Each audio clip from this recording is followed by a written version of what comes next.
से शुरुआत करेंगे विदेश से आए निवेश की। तो विदेश से आया निवेश का प्रस्ताव, तो आपको बता दें कि 7,12,000 करोड़ का किस तरीके से प्रस्ताव आया और फरवरी में होने वाले इन्वेस्टर्स समिट में होगा निवेश। 10 लाख करोड़ का जो लक्ष्य रखा गया है, अब कहीं ना कहीं अब वो चीजें सामने भी आने लगी है। अब फरवरी में होने वाले ग्लोबल इन्वेस्टर को लेकर के यूपी सरकार में योगी सरकार के मंत्री फिलहाल विदेश दौरे पर गए, वहां पर निवेश लाने की जिम्मेदारी सौंपी गई और अब इसमें सफलता भी मिलती नजर आई। और बड़ी खबर अपने दर्शकों को बता रहे, 16 देशों के दौरे से लौटी टीमों ने फिलहाल सीएम को अपनी रिपोर्ट दी है और 10 लाख करोड़ के लक्ष्य का 70% लक्ष्य जो है वो लगभग पूरा हो गया। तो जो लक्ष्य रखा गया था फिलहाल अब वो पूरा होता भी नजर आ रहा है। तो 10 लाख करोड़ के लक्ष्य का 70% लक्ष्य पूरा और 16 देशों के दौरे से लौटी टीमों ने फिलहाल मुख्यमंत्री को अपनी रिपोर्ट भी सौंपी और बताया कि किस तरीके से वहां पर निवेश को लेकर के किस किस क्षेत्र में किस किस सेक्टर में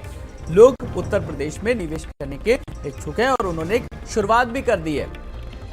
और इस बड़ी खबर पर या यूं कहें कि जोश भरी खबर पर ज्यादा जानकारी के लिए हमारे संवाददाता संजय चौहान हमारे साथ जुड़ गए। संजय, ग्लोबल इन्वेस्टर समिट को लेकर के जो 10 लाख करोड़ का लक्ष्य रखा गया था, लेकिन अब उसमें लगभग 70% काम पूरा हो चुका है लगभग। ये भी एक अच्छे संकेत है आने वाले समय में, खास करके उन लोगों के लिए जिन्हें चाहिए एक अदद रोजगार, जिन बेरोजगारों को।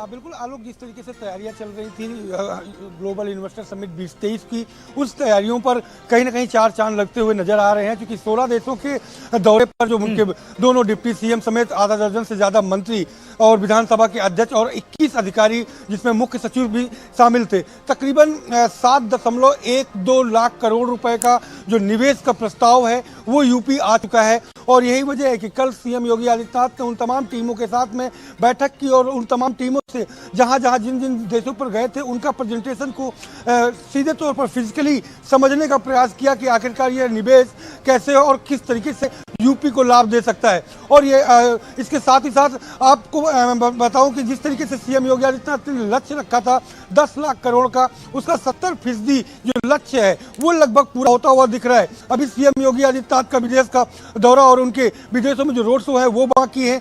देश के अंदर के जो बिजनेसमैन है उनके इन्वेस्टमेंट को लेकर के भी कार्यक्रम बाकी है। तो ऐसे में कहना यह गलत नहीं होगा कि जो लक्ष्य रखा गया था वो लक्ष्य से ऊपर भी जा सकता है जो इनका निवेश का प्रस्ताव है। ऐसे में कचरा प्रबंधन हो या जापान के साथ जो जिस तरीके से टेक्नोलॉजी को लेकर के प्रस्ताव तैयार किए गए हैं, साथ ही साथ पीजीआई को लेकर के जिस तरीके से निवेश की संभावनाएं बनी हुई है, मेडिकल के क्षेत्र में जिस तरीके से संभावनाएं बनी है, उनके प्रस्ताव पर मुहर लगी है, एमयू साइन हुए हैं।